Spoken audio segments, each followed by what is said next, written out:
Welcome to Cracked Open, a podcast about life, love, loss, and the truths we discover along the way.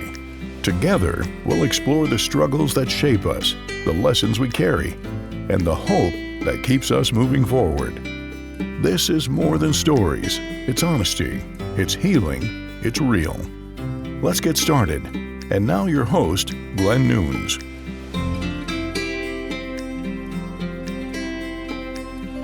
Welcome to Cracked Open. This is your host, Glen Nunes.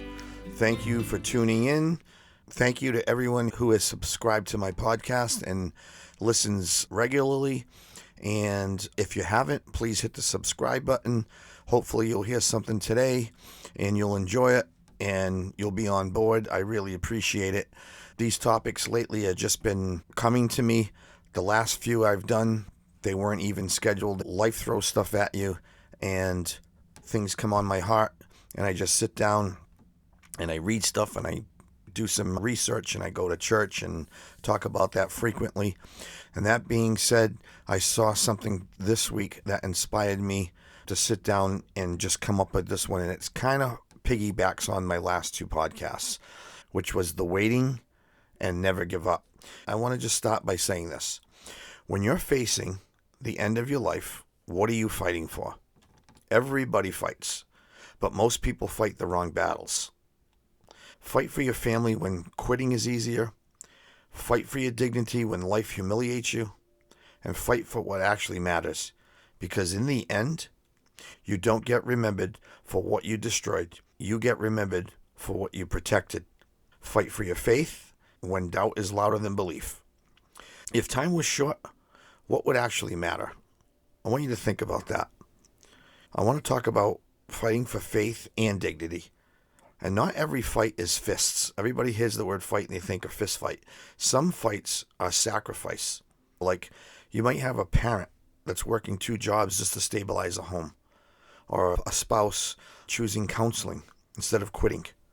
Or like a military family enduring the separation overseas. How about someone fighting addiction for their children? Fighting for family often looks like swallowing pride. Do we fight to win arguments or fight to protect the people we love? That made me ask this question. What does it really mean to fight? Not fight people, not fight online, not fight to win arguments, fight to stay who you are. Let me ask you something, because I was going to do a podcast on this question. I was going to call it the compelling question, but I'm going to ask you this. If the next conversation you had with someone that you really love started with, I hate to tell you this, but I have stage 4 cancer, would you still argue about the small stuff? Why do we wait for tragedy to soften our hearts? Maybe the real fight isn't against people. Maybe it's against pride. Maybe it's against ego. Maybe it's for your heart. Fight absolutely can mean fight for your faith and fight for your family and fight for dignity. Fight for what matters. I watched this 6-minute clip this week, and it stopped me in my tracks. And this episode was inspired why I just sat down and decided to do this today. It's a powerful clip of Eric Dane. I don't know if you guys know him. He's an actor. He's speaking to his daughters before his passing. He was battling ALS. Listening to this, a man facing ALS speaking to his daughters, knowing his time was limited, it was really moving. He's an actor. He's a father. He knows he was dying from ALS, and he's speaking to his daughters. No drama, no theatrics, just clarity. And when you know your time is limited, everything sharpens. And it made me ask myself something uncomfortable. What am I actually fighting for? He didn't talk about winning. He didn't talk about money. He didn't talk about revenge. He talked about dignity, about facing hell without losing who you are. And it made me ask that simple question. What are we actually fighting for? Say that to yourself. We all have storms. Some are visible, some are private, some that feel like they're going to take everything from us. The question isn't whether we'll face something hard. The question is, will we fight to keep our dignity when we do? Because everybody fights. We fight people, we fight circumstances, we fight online, we fight pride. But how many of us fight to stay faithful, fight to protect what really matters, and fight to keep our dignity? I've been in a season where everything feels amplified. Anger, hope, fear, faith. And then I watched this man who he knew he didn't have much time left speak with calm strength. And I had to ask myself, if I only had months left, what would I stop wasting energy on? I've been in a season where everything feels amplified. I just said it. Anger, hope, faith, frustration, intensity. It's like the volume on life has been turned all the way up. And I watched that this week. It stopped me in my tracks. When time becomes real and when the end isn't theoretical anymore, the noise disappears. The ego fades. The petty arguments shrink. The pride feels stupid. Because maybe the problem isn't that we don't fight. Maybe the problem is that we fight for the wrong things. Fighting for faith doesn't mean pretending everything is fine. It doesn't mean denying doubt. It doesn't mean you don't yell at God. It means that you don't walk away even when you don't understand. I've been angry. I've questioned. I've felt abandoned. But I'm still here, man. And that's fighting. Eric talked about 4 things that he wanted to reveal to his daughters that he learned in life. And the first one, he said, was live now, right now in the present. He said the future remains unknown. So you have to live now and treasure every moment, every second. He said fall in love, and not necessarily just with a person. He said fall in love with something that's your passion, that's your joy. Find your path, your purpose, your dream, and then go for it. Really go for it. He also said choose your friends wisely. I got this off the internet. A best friend is an intimate, trusted confidant who offers unconditional support, loyalty, and empathy through all of life's highs and lows. They are characterized by consistent presence, deep understanding, and the ability to feel comfortable being entirely yourself. This relationship often acts as a chosen family. It's a safe space where you can share anything without fear of judgment and receive honest, sometimes hard to hear advice. These friends are present in both good and bad times, acting as our emergency contact and our active support system. They understand you, often without words, and empathize with your experiences and your emotions. Communication, commitment, consistency, care, compatibility. These pillars form the foundation of a strong, lasting bond.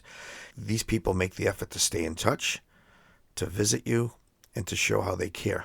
And even when not explicitly asked, they have seen you at your best, they've seen you at your worst, creating a profound, irreplaceable connection.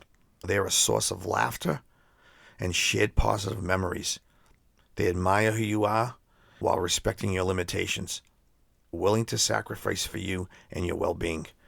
It's a uniquely deep, non-codependent, and often long-term connection. And biblically, a best friend is a loyal, self-sacrificial companion who acts as iron sharpening iron to foster spiritual growth, love, and truth. They stick closer than a brother. Proverbs 18:24. Love at all times. In Proverbs 17:17. And provide honest counsel even when it hurts. So this self-sacrificial love, it's modeled by Jesus, who said they are willing to lay down their life for their friends, John 15:13.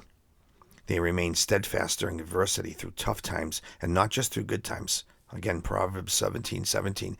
They sharpen you spiritually, offering honest advice that may sting, but it's intended all for your good. That's Proverbs 27:17 and 27 verse 6. They help you succeed. They offer encouragement and partnership in your walk with God. You can read that in Ecclesiastes 4:9-12. And they show grace, compassion, and they're not envious of your success. You can go look that up in 1 Corinthians. So I really wanted to reference the friend part because it's so important. I have a couple of people in my life, and I don't use this word often, the word friend. I know a lot of people, but that word friend, those who know me, I don't just throw that word around. And the biggest thing he said about friendship was just show up. He said, love them, hang on to them, and they will entertain you, they will guide you, they will help you and support you, and some will even save you. And the last thing he said was fight. And that's why I got inspired to do this. Never give up, he said. And this ties with my last two podcasts, as I said earlier. The waiting and never give up. And I went right into fight. He also said, no matter even with health issues or any other issues, fight to your last breath. He said, this disease has taken my body, but it will never take my spirit. He ends with, you can face anything till the end of your days. You can face hell with dignity. Fight and hold your head high. I'm going to put the link to this in the description. If you haven't seen it yet, I would tell you to go watch it. And getting back to fighting for dignity, fighting for yourself. You got to really sit down sometimes and fight for yourself. I was talking to someone just recently that hates to go home. It's pretty sad. They said, I just don't want to go home because of the situation they're in. That's pretty sad. Home should be the closest thing to heaven. It really should. But me, I know who my person is, and it's my best friend, and I loved coming home to them. So if you're liking going home, it's apparently isn't your best friend, and it probably never will be. So you really have to stand up for your dignity, and you have to think about if you're in this person's situation. And I'm going to put a couple of songs in the description. In my last episode, I made the songs into a playlist. I think I'm going to do that again. I think it's easy. You just click on the link and it'll play the songs automatically. So this episode, I'm going to add 4 songs. I'm going to put a link to the playlist in the description in this episode. So there are 4 different artists, 4 different sounds, but the same heartbeat. The first song is Eminem, Till I Collapse, Pushing Until You Collapse. It's relentless drive, refusing to quit, and pushing until there's nothing left. It's grit and stamina. And the second song is Christina Aguilera, and the song is Fighter, pain turning into power. It's pain turning into strength, becoming betrayal, becoming growth. You made me a fighter. It's resilience through hurt. And then the next song is Times Like These by the Foo Fighters. It's learning to live again in times like these. And when everything feels uncertain, you learn to live again. It's about rediscovering faith and clarity during chaos. The last song is Bob Marley, the redemption song. It's freedom of the mind and redemption of the soul. Freedom of the mind, spiritual strength, emancipating yourself from mental slavery. It's inward liberation. All different genres, same fight. And if this episode hit you, go listen to those and just sit with them and let them speak. These songs capture different dimensions of the fight: grit, growth, resilience, and redemption. So go take a listen. So like we said earlier in the opening, fight for your faith, fight for your family, fight for your dignity, fight for what matters. I know I quoted some scriptures earlier, but like the heart, you got to be careful of the heart. Because in Jeremiah 17, I quoted that in my last podcast, the heart is deceitful above all things. And that's what the scripture says. Because you might say your heart might be telling you to quit. It might tell you to harden your heart. Your heart might tell you to protect yourself at all costs. But faith says stay. And that's the internal fight. That keeps the energy high, but not reckless. There's nothing wrong with that. But make sure it doesn't turn reckless. And everyone wants that miracle. The sea parting, like we talked in my last episode, the dramatic comeback. But sustaining grace, that's staying faithful when nothing changes. And I want to tie it right back into the clip I'm going to put with Eric. That man didn't fight for more time. He fought for dignity in the time that he had. So fight for your faith, even when you're confused, even when you're angry, and even when you don't get the answer that you want. Because losing a battle is one thing, but losing your faith is another. So I want you to really think about that. And that's the fight right there. When time gets real, we stop fighting for pride. We stop fighting for arguments. We stop fighting to be right.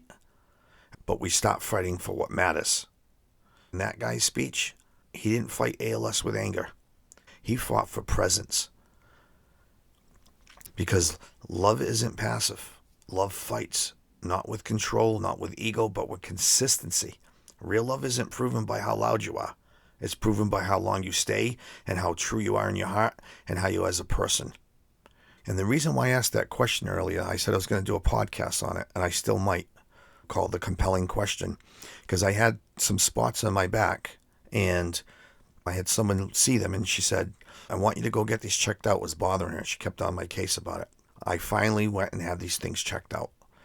And I thought about it when she gave me the news and said, you're really good here. There's no cancer, but I want you to come back in 6 months and do a screening. But I said to myself, wow, do you imagine if she gave me the terrible news and I had to tell somebody my next conversation that we've wasted precious time that we should be spending together? And if that was the next thing I would say to them, that would be devastating. So that's what inspired me to hear this man's story. And then when I went to the doctor to have a little minor surgery done when she looked at my back. So if you knew your time was short, would you still waste time scrolling? Would you still waste time proving people wrong? Would you still waste time numbing yourself? Purpose is bigger than mood, and purpose is bigger than pain. Speaking of fighting, I'm going to put the link to this in the description as well. There's a famous speech out there called The Man in the Arena. It's about being in the fight, taking hits, failing publicly, but still showing up, and daring greatly. It fits right into this podcast. It's a famous 1910 quote by Theodore Roosevelt, emphasizing that true honor belongs to those who actively strive, fail, and persevere in the face of challenges, rather than to the critics or the spectators who watch from the sidelines. It promotes courage, vulnerability, and resilience. And the core message is that it's better to take risks and fight for a cause, even if you fail, than to stay safe and never try. The fight, it represents facing dust, sweat, and blood. The inevitable struggles, mistakes, and shortcomings of pursuing a worthy goal. Failure is not fatal. It's merely part of the process of striving, learning, and ultimately succeeding. And the focus is on the doer, not the cold and the timid souls. Those who are merely just observe and they sit there and criticize from the sidelines. We all know those people. The phrase is often used to inspire people to step out of their comfort zones and take action in their careers or their lives and bear the responsibility of striving for greatness. So I'll put the link to that as well in the description. Those of you who have never seen or read The Man in the Arena, I would say do it. And remember this after you read it, that it's not the critic who counts. The credit belongs to the man who's actually in the arena, not the one criticizing from the sidelines. And at worst, if he fails, at least he fails while daring greatly. Faith isn't safe, and love isn't safe. Purpose isn't safe. If you're in that arena, you're going to get hit. So there's another great speech I'm going to put in the description as well. It's the great Art Williams. It was from 1987. It's titled Just Do It. This one's a little bit longer. It's one of the most motivational things you'll see. Art Williams focuses really on mental and emotional resilience required to persist when success isn't immediate or easy. And while like The Man in the Arena, it focuses on the courage to enter the struggle, Art Williams' speech defines the fight as the commitment to stay in that struggle until the job is done. He argues that the first step to winning is total commitment, which provides the extra ounce of courage needed to fight back and through the tough times. He emphasizes that the fight isn't an IQ equation or looking the part. Instead, it's about having the heart of a champion, an internal drive to be somebody and make a difference despite an average background. The central theme is the fight against overanalysis. He critiques smart people who spend their time trying to figure everything out and find an easier way. But the real fight is the discipline to stop talking and just start doing. And he says it throughout the speech. It's a great, great speech. He calls it the winning edge. He defines the winning edge as mental toughness. In his view, the difference between winning and losing is tiny. It's very tiny. And the fight is about doing 100% of what's required rather than stopping at 99%. You got to go that 100%. I was just talking to somebody and I just told her, I need you 100% in, not 99.9. You have to be 100% in. And that's what I'm talking about. You have to fight. And the fight, it's literally described as the willingness to do it and do it and do it until the goal is achieved.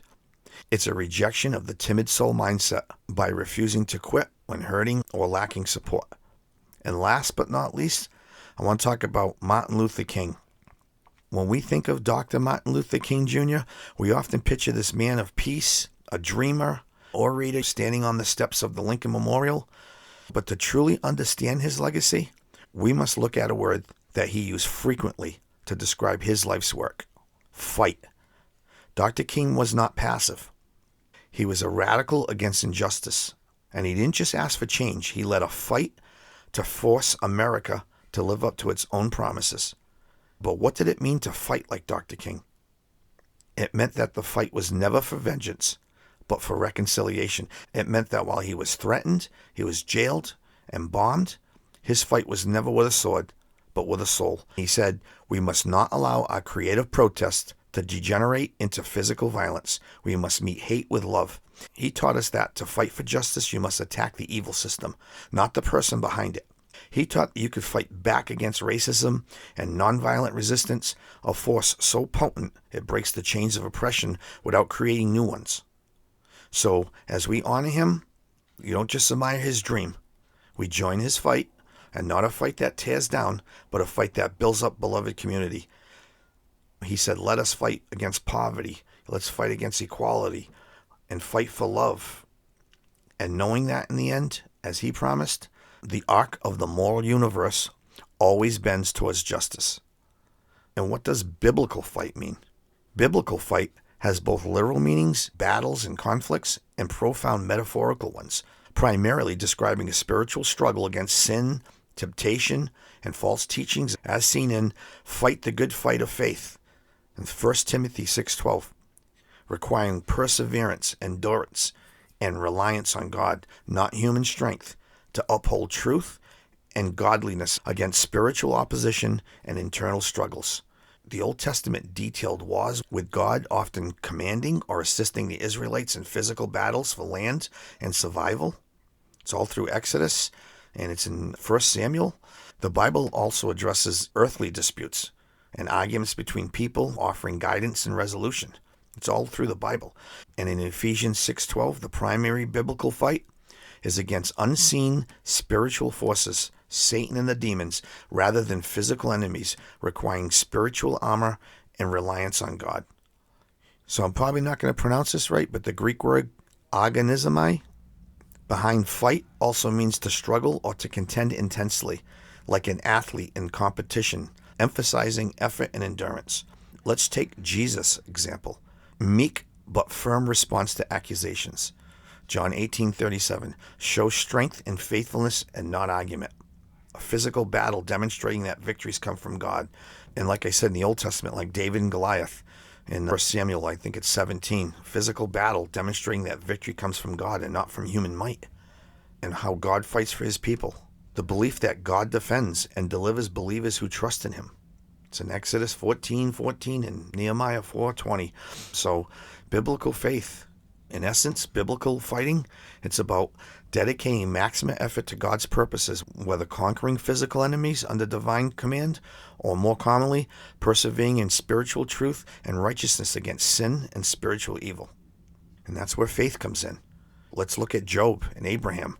This is not a religious podcast, but I do reference the Bible a lot. It's great examples. Even if you're not religious, you can definitely learn from it.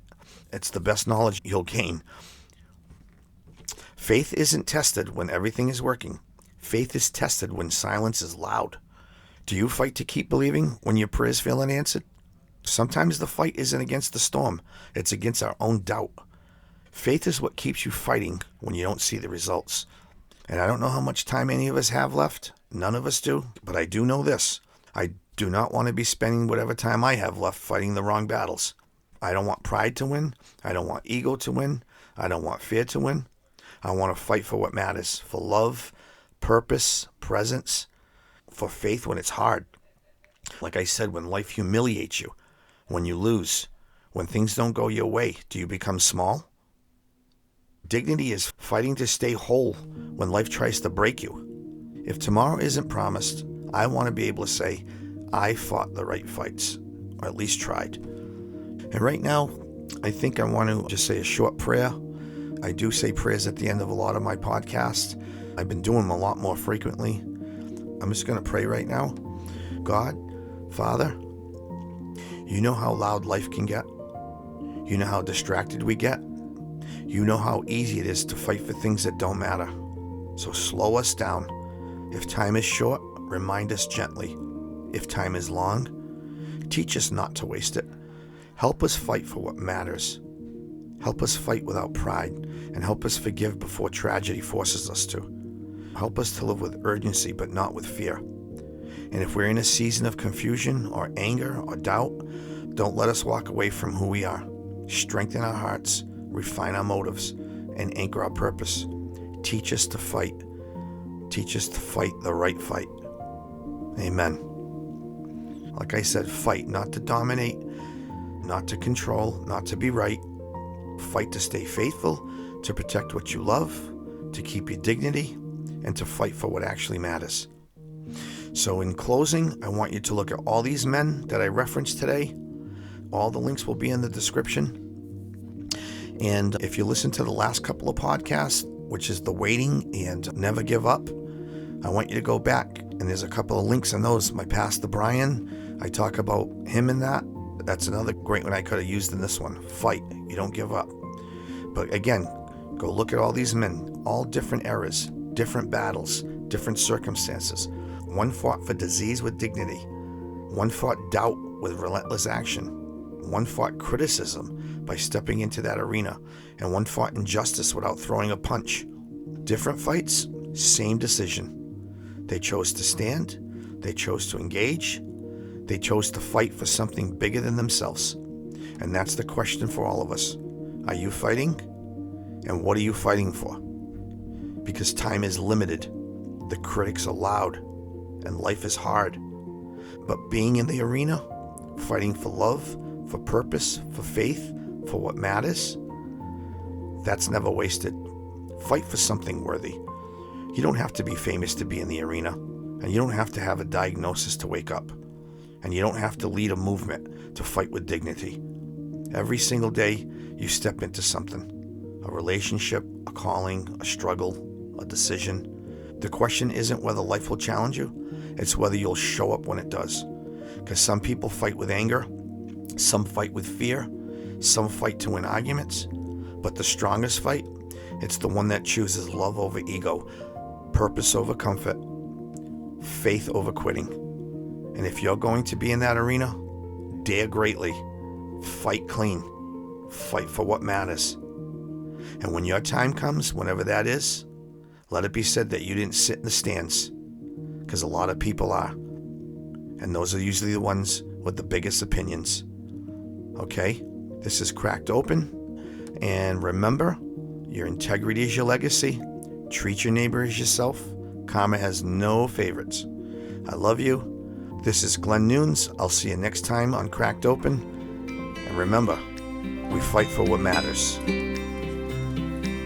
Thank you for listening to Cracked Open. If today's episode spoke to you, please share it with someone who might need a little light in their own dark season. Remember, even in brokenness, there's beauty waiting to be found. Every crack is a place where the light can shine through. Until next time, stay true, stay hopeful, and keep your heart open.